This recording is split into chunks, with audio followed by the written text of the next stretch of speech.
Yes, good evening. As you mentioned, there are still people who are hesitant to get the vaccine for various reasons, but we spoke with a doctor who says FDA emergency use is still very safe. And we also spoke to a woman who suffered from COVID-19 and encourages everyone to get vaccinated.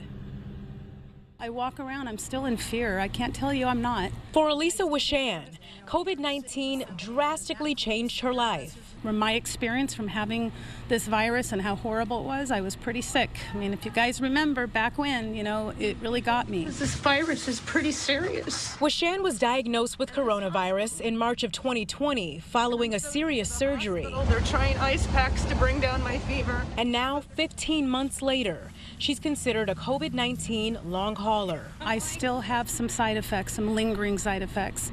There's still nerve damage and there's stuff that happened into my lungs, spots on my lungs. I mean, side effects that I never thought and things I never had. Wishan is now vaccinated and says some of her side effects subsided. People that don't feel like they should get vaccinated, I feel that they should.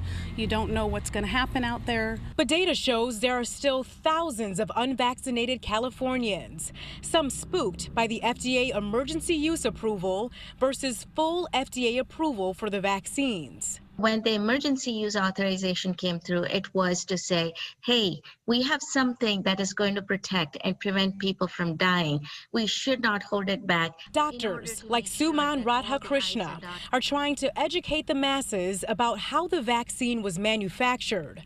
The mRNA technology in Pfizer and Moderna has been around for decades, and to even get to emergency use approval, vaccine manufacturers must show safety data and undergo a rigorous development process with tens of thousands of study participants. People need to understand that an emergency use authorization was needed so that people could get it sooner, and we were still collecting data. And when it gets fully FDA approved, we will continue to collect data because it's not going to stop. The data collection will continue for years to determine any possible long-term effects.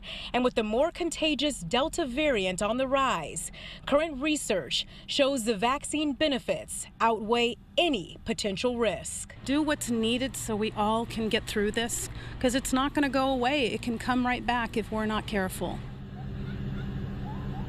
And of course, the goal is herd immunity. And to get to that point, we need 70 to 80% of people vaccinated. And right now in California, we're at 57%. Reporting live this evening, I'm Coco McAvoy, Fox 11 News.